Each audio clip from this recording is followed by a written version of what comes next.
Welcome everyone to another episode of Into the Pit, and I've got a returning guest who was on my other show, Listen to the Vibes.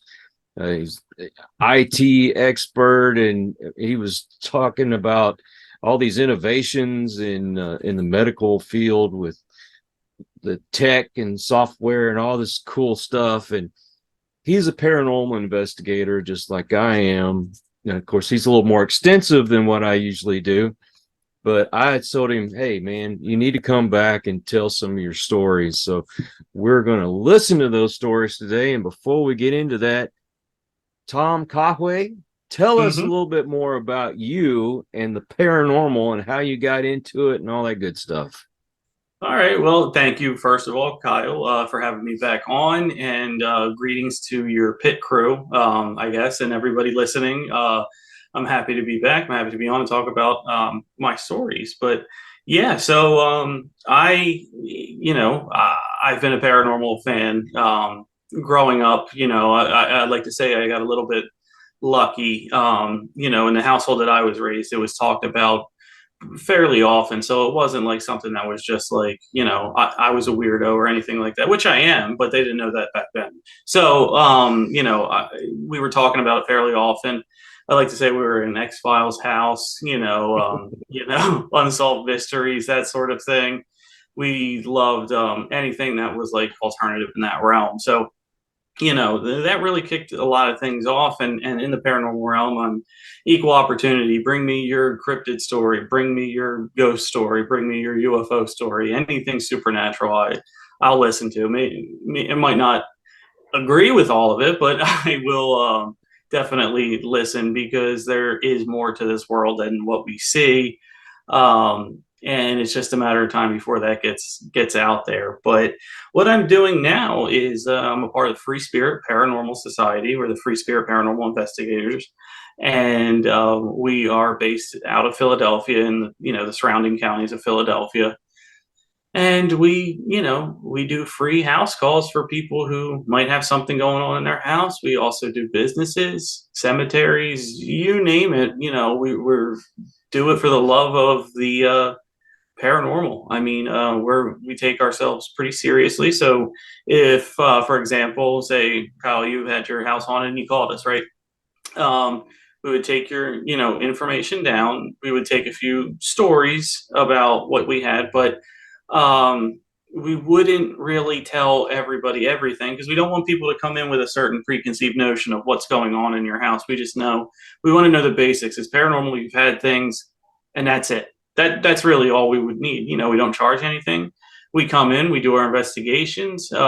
Typically, depending on the size of the house, 2 to 4 hours, that sort of thing. And then we leave, and within 2 weeks, you would get a written copy of, our report from anybody who has come in and, was there. So, our society has over 10 members, but for this general example, let's say like only six went, you would get six reports, and none of them, I'll tell you this right now, none of them will be orbs, because we do not count orbs. There are too many things that an orb can be. I personally believe in them. They are a visual representation of energy, I believe. Mm-hmm. But we can't count for some and not for others. So if we just take it off, nobody can be mad. So you get a report of anything we found. We like to, here's a good example for our, EVP session. We'll gather and we'll have multiple EVPs on. And why we do that is, when we hear something, when we're listening to our evidence and our recordings, we'll send it out to people who were there and say, 15 minutes, 22 seconds, does anybody hear something? And quite often, even though we're all standing in a circle with our, recorders, it'll be on one person's and nobody else's. And that right there sends up the flag that, okay, this is paranormal, because why didn't everybody pick it up when you have the same devices and you're in the same area? So a little trick of the trade that we do there, how we can, I guess, justify our evidence a little more than anybody else, that way. But I'm rather new to it. It's been going on for years at least. This one exactly was about 12 years old. Good camaraderie, good group. They've taken me in and just picked up like nothing, has happened. So definitely, find yourself, if you're into that, find yourself a good group, a group that you feel comfortable in, because if you're not comfortable, you're not going to do it. Let's just be honest. So Right. find something you're going to be comfortable with and do that. And also on the flip side of that, I have a meetup group, which I've just started getting on Meetup. This group is no more than 2-3 months old, but it's grown tremendously. And it's UFOs over PA. And, just because that's the name doesn't mean nobody out there can join. We have members from all over the country.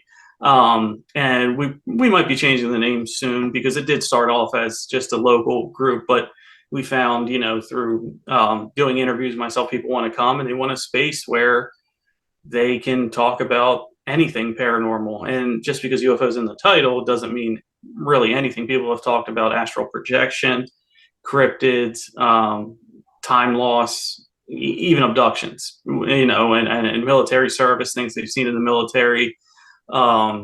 We've actually, quick story, we have a member who joined and gave an interview last week. We do it Thursdays from 6 to 7. Last week, because of Thanksgiving, we did it on a Tuesday. Mhm. But when we were talking, he was in the military during the time of Project Blue Book, which a lot of people remember Project Blue Book, whether it's from a documentary they saw, they know about it, or that I believe it was History Channel series, maybe A&E, I don't know, but the findings of J. Allen Hynek. He was in the military in Guam, actually, when the report came in that we're not talking about Blue Book anymore. Blue Book does not exist. And he said they rounded everybody up, brought him in and said, I don't care what anyone tells you. We're not talking about Project Blue Book. So it's pretty interesting that this gentleman, who was the father of a coworker, was in the military at that time. And I find it fascinating that the stories don't have to be people you see on TV, people that are famous, this, that, and the other thing. The common folk like us can have a story that is mind-blowing and very interesting. So that's UFOs over PA, but that's a little bit of what I'm currently doing right now. I would love to get into the UFO and the cryptid part of it. Sure. We have a buddy that's all he does is cryptids. So Okay. we're talking about going on an investigation with him. Oh, wow. Yeah. But when you cover so much, do you have people that are on your team that are maybe more, I don't know, familiar with those certain subjects, or all of y'all are kind of on the same level? So, very good question. With that, we might have to change a few things in the group if it continues to grow at the pace that it's growing, because what we envisioned originally was just, I hate to use the term, I don't want to sound new, but like a safe space, you know what I mean, where people can come weekly, talk about, oh, I had this thing that happened to me, or I have a crazy story that I think the group would like, in a non-judgmental area, non-judgmental space. Basically, if you're in the group, you already believe it, you know what I mean, that type of thing. So that's where, that's how it was originally started. The UFOs happened because we could gain a ton of content for the meeting, basically. And this is a podcast host, your audience dictates where you go, you know what I mean. You want to put out stuff for your people because they're taking the time out to listen. So that's the same thing basically there. And I started off thinking, okay, I'm going to have to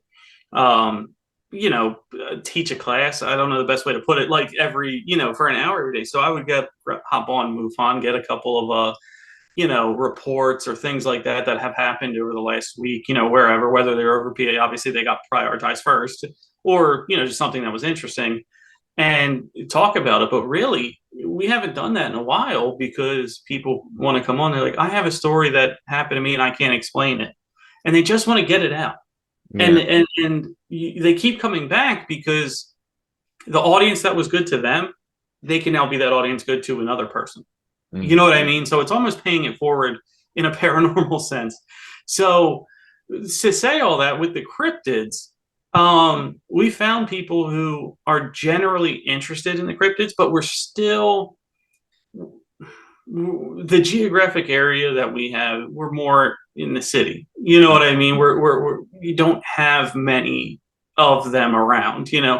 Now Western PA out towards Pittsburgh, a lot of wooded areas. You even have 8 Man, that type of thing, sightings out there.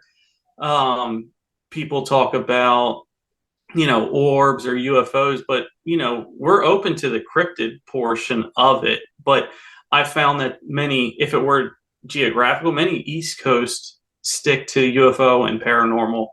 And when you have the wide open country of out west, you start to get, or a mountain, you know what I mean? You start to get into the cryptid. So we don't have too many yet, but what you're going to do and stake out, whatever it is. I think that's fascinating. I would love to do that. And people with cryptid stories that we've come across are more the ABC or the anonymous black cat that people like to see. But that could be a mountain lion, that could just be other things like that. But we'll listen to definitely all of their stories. And but yeah, if I had to categorize it, yeah, probably 95% are UFO or paranormal. But that doesn't mean we're excluding cryptid. Please, if you have one, come and tell us your story, and we will listen. And you can get what you saw out, because you got to get it out. Holding it in, is no good. What's the best piece of evidence you've ever gotten? Oh, excellent. So, is this across the board? Yeah, across the board. Well, I guess you can't beat your own eyes, right? um, so I had a story in the Paranormal Society. We were in I can't think of the name, cemetery. We go there all the Laurel Hill. Sorry, brain fart. So we went at Laurel Hill Cemetery in Philadelphia. It's a huge cemetery. It's a I guess it's a famous cemetery, which means multiple like Titanic people. It has some big names of wealthy individuals, that lived on the East Coast that are buried there. Even fictional graves for Rocky movie characters, Adrian and Paulie. So we have that. What we have is they like to conduct tours, and we are the tour guides. So Laurel Hill signed a bunch of people up, anywhere between 20 to 50 we've had, and we go break them into groups, and it's huge, many acres. So we go to different areas. Well, me and a fellow investigator were walking with a group, and we were coming up to this one area that had the youngest, I guess, casualty of the Revolutionary War, if not any war on American soil, at 14 years old. Now back then, all hands on deck. Even if they weren't shooting a gun, they were still doing something in the, in that type of war. So he was unfortunately killed. We were coming up to there, and what we tell everybody in the group is, if you see something, say something, and don't give it away at first. See what someone else saw, because if somebody else sees exactly what you saw without you telling them, that's a real paranormal event, right? So we're walking, and we come across this clearing. There's some graves, and we're also tour guides, so we're giving away like bits and pieces. Oh, this grave was this, and that type of stuff. Yeah. So we get up past this clearing and an evergreen tree, and after we got on the other side, I noticed something out of the corner of my eye, and I looked, and I was like, "Did you see that?" Because you're trained, you know what I mean, like, to don't be like, pulling all that kind of stuff. Did you see that? Because you want to make sure you're not skewing somebody else into what you're viewing. You know what I mean? You're not leading them to a conclusion. So the guy next to me is like, it was half of a body walking towards us and then turned around and left. Whoa. I said, no top. He said, no. And that's exactly what I saw. It was a pair of legs and then away. And it was in the old Revolutionary military garb. You know what I mean? I'm not going to speculate and say it was him. It's a fitting area. How historical Philadelphia is, the whole East Coast. I won't just say Philadelphia, but, Revolutionary, all up and down, battles upon battles, and many, many lives lost, over 2 wars, Revolutionary and civil. So it fits that somebody was fighting on some piece of land, in that time. So it looked like almost an extra from, Mel Gibson's Patriot movie. Like that's the best way, but Wow. no top half, no top half, just pants, there or pantaloons and shoes and things like that. Um, and walk towards, and so that's exactly what I saw. He saw exactly what I saw.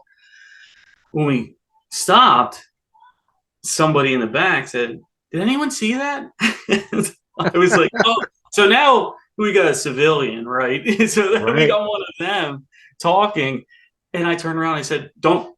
What did you? Did anyone else see anything? Don't say what it was yet.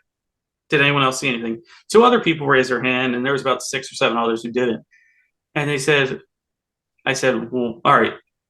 What did you see at the?" And I'll count to three. Count to three. Everybody said a pair of legs walking. And that is the only time I can't even call it a full body apparition. It was just a half of them. So, but it was an apparition that appeared that multiple people saw. Wow. And I'm the one where, I trust my eyes and all of that kind of thing. But if I tell somebody only I saw it, or if I tell somebody a group of people see it, it hits a little differently. And some people were like, that creeps me out. I don't want to do this anymore. And other people were like, where? And they wanted to go and look as if they could, go follow it. But I mean, I would say probably 5 steps towards us and like 3 steps away. And, honestly, it was probably 3 to 5 seconds, but that's enough time for you to know, what is that? That's not normal. There was Right. nothing covering a top half. It couldn't have been, let's say, some Revolutionary War reenactor snuck in there and anything like that. This was gray. The colors were dulled. It was gray, almost opaque a little bit. You could see a little bit of it. You know what I mean? Where it wasn't, you didn't get the full detail. It was just kind of, I guess we put a micro blurry filter over it. You know what I mean? You couldn't make out all the defined aspects of it, but you knew what it was, that sort of thing. And that piece of evidence to me, you really, not only was I thrilled and happy and you name it that I got to witness that, because not a lot of people do, especially investigators. You work for years without seeing things, some people never see a full body apparition. You just get the hearsay evidence, but Yeah. to see that, but to have people, who just signed up for a good time, maybe they were with friends. I don't really know who does it, but they saw something they can't explain, was fantastic. And I couldn't be more happy. You know what I mean? That happened in that way. That is, that is probably the best evidence that I have saw. But with investigators, there are other ones that have happened to other people that I believe that are just as credible. And what makes it that way is their reaction afterward.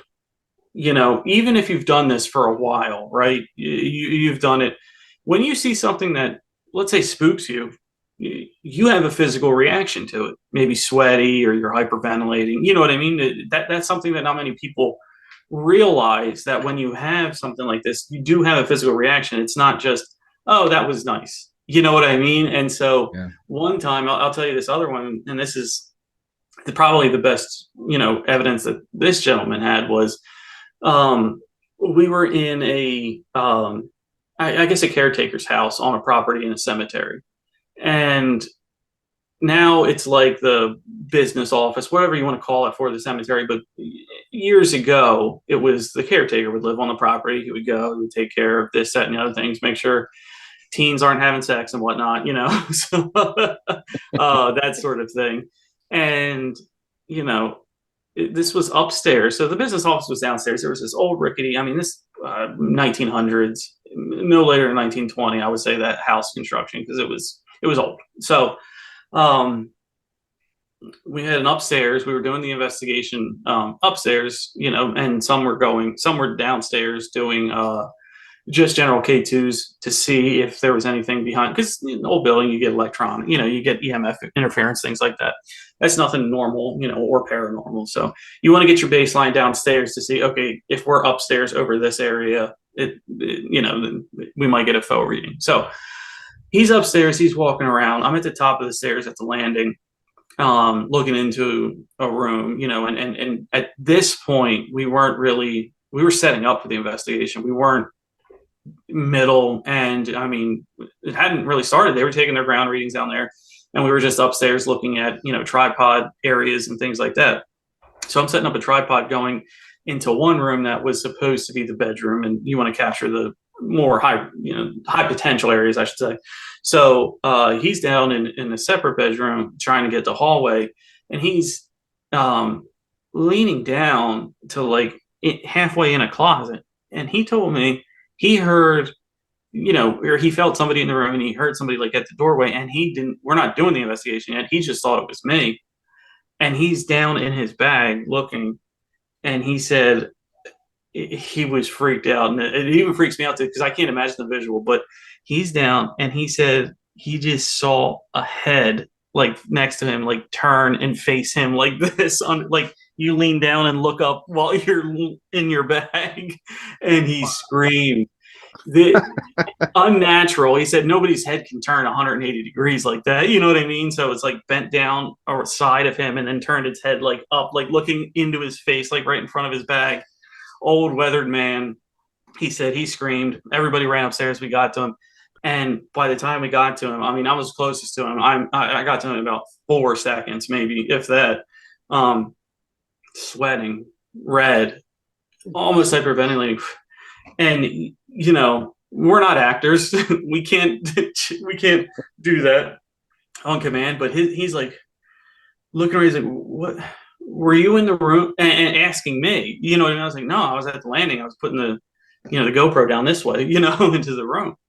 And he said, and he like immediately said, "So it wasn't you. It wasn't you. It was this old man." He said it just scared the crap, And he's like, hyperventilating and just, all the physical signs are there. There's no way this dude could, fake that kind of physical response to it.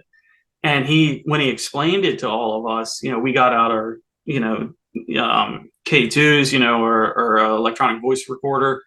And we were trying to like get whoever that was, you know what I mean? Because it was there. It's, he saw an apparition. He saw a face, and it was later that night, after everything was over, lights go back on, things like that.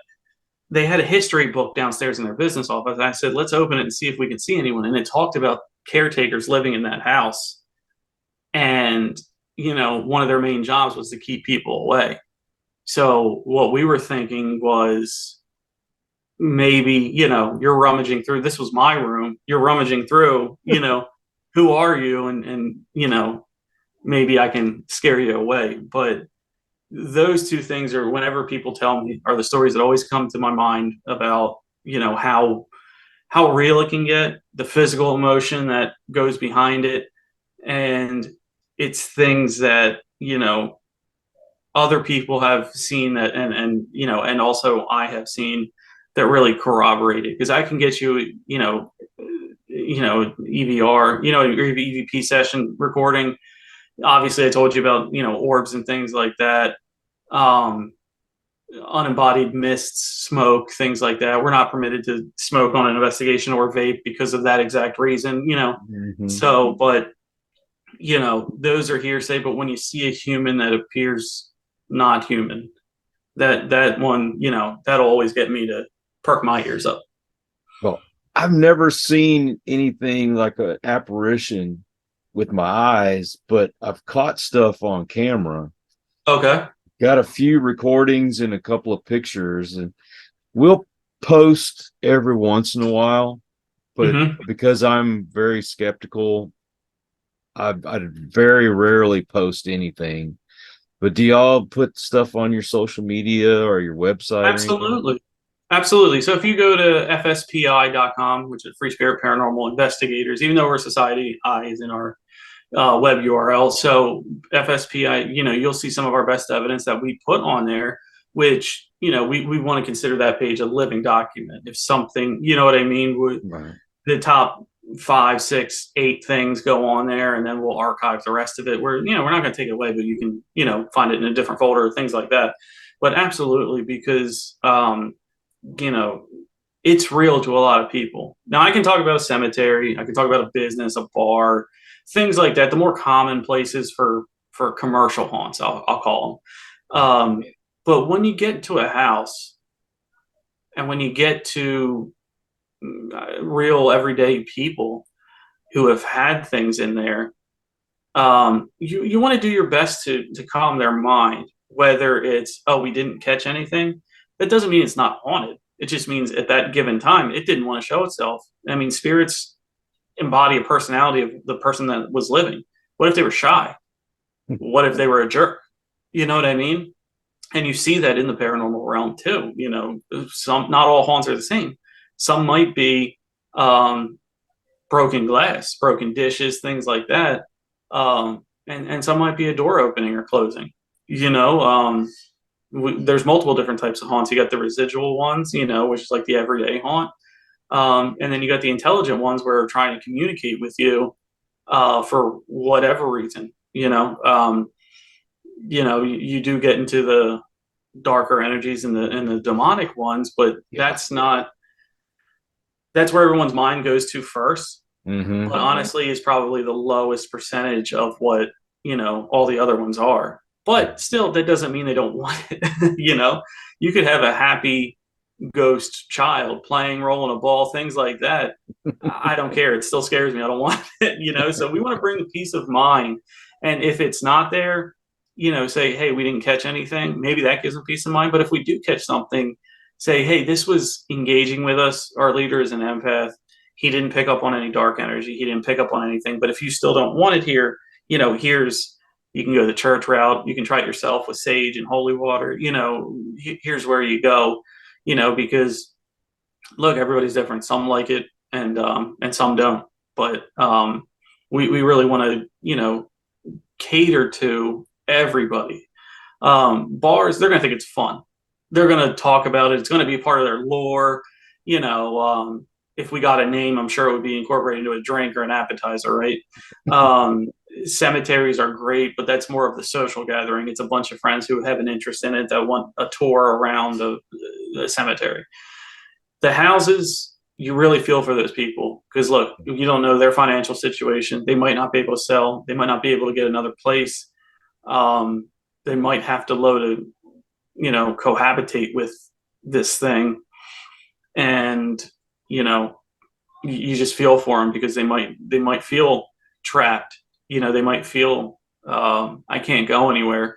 But if we can help their mind out and let them know that it's not so bad, Mm-hmm. then we have achieved our goal. Have you ever gotten hurt on an investigation? Hurt? No, I haven't. I've been very lucky. We have a group prayer. So in terms of like protecting ourselves, we have a group prayer, non-denominational, it's very beginning just to make sure nothing leaves with us. I have holy water and things like that I spray on myself after everyone just to be, double protection, if you want to call it that. Yeah. Nobody on our group has had that. And what leads into that is getting back to a little bit of what I talked to you before we started was our leader's an empath, and he has shut down investigations. He has shut down house investigations, I should say. We go back, the places that we go back to normally for evidence, we do repeat, and it's a place that we can get great evidence for the website, for social media, things of that nature. But houses are something, now we don't do them often, and it's just because we have people don't reach out. We would do a house every weekend if we had people, to reach out to us. But a lot of times there's denial there. But so this particular house investigation, we all show up. Investigation, we show up late. We get there. We start unpacking the equipment, things like that. The house owners on the porch, they had a nice wraparound porch, Southern style. So she gets up there, talks to our leader, and from everything that we gathered beforehand, now he told us this after, we didn't know this then, but everything that she told him there was happy. It was benevolent. It was, a door opening. It was footsteps, nothing that would lead you to believe that anything was dark, demonic, or anything like that. And what he did was a little different than what we usually do. He said, "Can I just go in there?" And he went in. He was drawn to the basement, and he came out. He got his wife. His wife is a part of the group as like an honorary member, but she's also an empath. They both went in. They went down there. This is where the rest of the group started picking up, like, what's going on, because this is different than any other one we've ever done before, right? So he comes out and he's like, "Guys, pack everything up. I got to go talk to the woman. Pack everything up. We're not doing this." He goes and talks to the woman, and she's probably, she's a little annoyed. You know what I mean? She's set up for this, all that kind of stuff. And he's like, "I'm sorry, we can't do it." He ended up telling us what he told her. He said, I would contact a church. I would contact somebody, a healer, anything like that that can come in and burn sage. He said, you have dark energy down in your basement, and it's predatory, and you're seeing the good side, the manipulative side, if you will, of trying to get you to put your guard down, things like that. She had no intention to get rid of it. She just wanted to see if we came up with the evidence that she got. She heard these things. He shut it down, and we're people, so we're annoyed. I drove an hour and 10 minutes. Other people drove like 40, 50, wherever.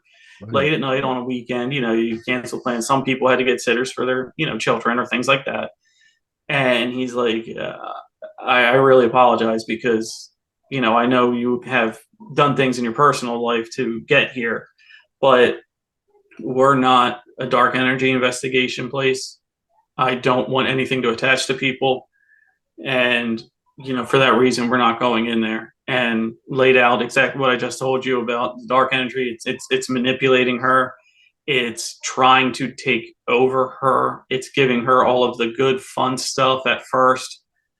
And, he told us a few months later that she reached out to him and had somebody that she found that, shaman, healer, whatever you want to call it, that came in, burn sage and all of that kind of stuff. And she says, she's not having, anything anymore. So hopefully it did get rid of it for her. But, the best protection from getting hurt or getting something attaching to you is just not going and doing it when it's a malevolent spirit. Yeah, right. And people need to be educated on how to sage, because some folks, when they get overzealous, they can trap something and not realize that they're not allowing this thing to leave. So do y'all educate people on how to do those kind of things? We know about that. We tell people that generic story. I personally, would tell them to contact a professional, as funny as it sounds, but contact somebody who can do it, because that's not my area of expertise there. But you're exactly right. You can trap things. You can have things stay.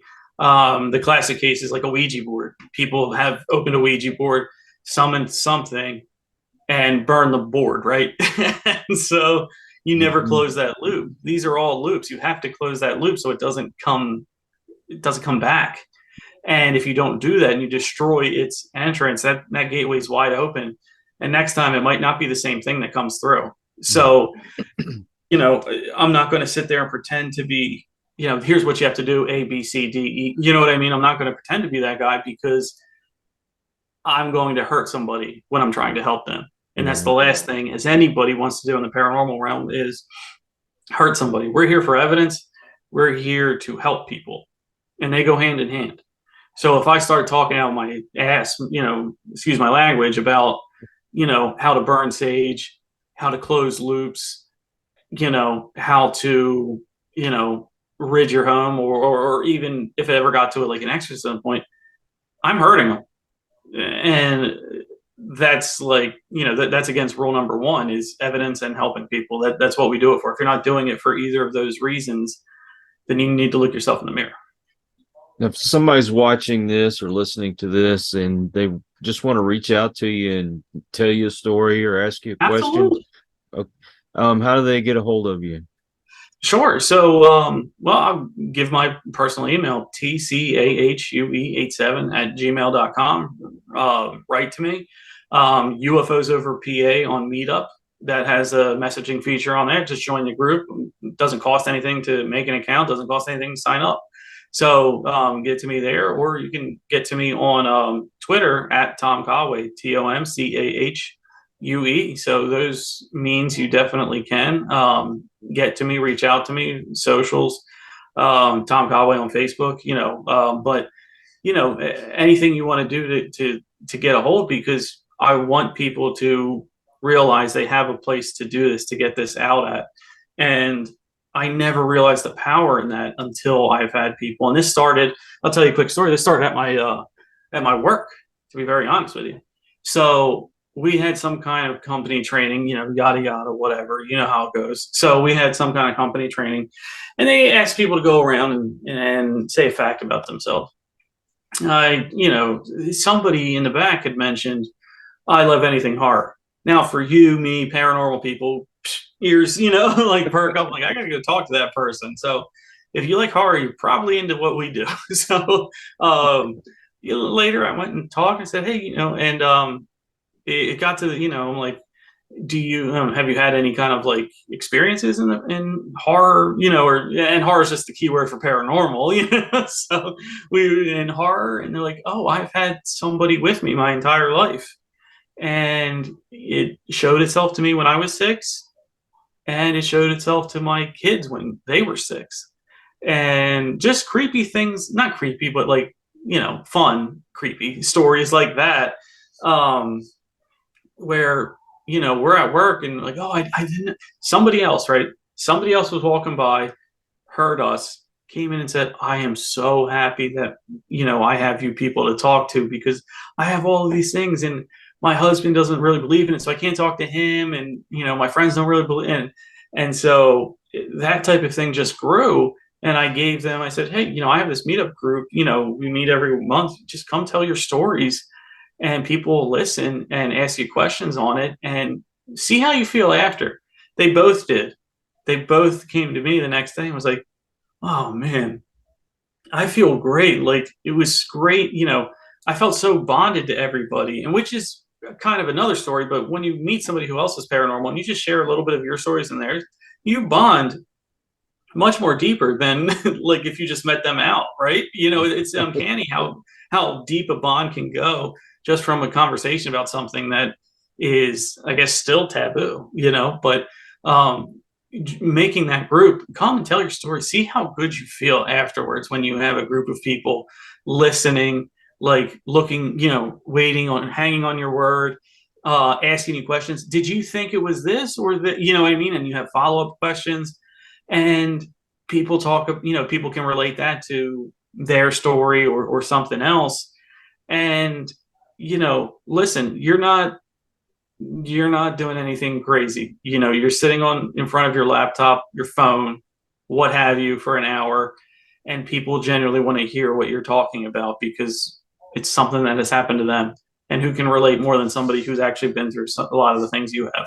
Oh, exactly. Well, people just want to know that they're not crazy. Yes, true. So, yeah, I will put all the links in the description so people that want to contact you can, or want to join up in the group and what have you. But Absolutely. I would love to. You write to me, I will write back. There's no publicists for me. It's me. You're going to get the real me. And if it ever gets to that point, we'll have our own video call, talk about it. You know what I mean? But, you know, consider me your paranormal therapist. We'll talk about all kinds of cool stuff. And you'll have, whether you want to do it in a group setting or just talk to me, I love helping people get to the bottom of what happened, but also why did it happen, and what does it mean to me? How am I going to take it? How am I going to set this action to be a positive in my life? And now some of it is already positive. It's going to be great, but what can I do, to really make this work in my life? You know what I mean? So we've had people who, they told their story, but they didn't want to hear feedback on the story. They wanted to, what do you think that means? You know what I mean? And we can get into all that because look, you have a brain, I have a brain. We all have different opinions. We could be alike on a lot of things, but maybe we take a certain thing we hear differently. And as long as we provide that in a safe tone and a safe, message, people will get a lot out of it. So, And if you want to talk to us, all of our information is also in the description. But Tom, thank you so much for coming on the thank you. show and sharing your stories. And man, anything new comes up you want to Oh, for share, sure. let I'll me be in know. touch. I'll be in touch. If anything comes up, some great evidence, I'll be sure we can do a deep dive on it and send you some evidence. All right. Oh, sweet. I'll share some evidence with you when we get back into it again. So Perfect. All right. Well, it's my pleasure. Thank you, Kyle, for everything. And it was great talking to the pit. I also want to thank all you folks out there. If you are new to the channel, I hope you'll come back. Hit that subscribe button for my regulars. You guys are awesome because you make it possible for us to do this. And until the next one, everyone, please take care. Be kind to one another. God bless and peace. Poor boy.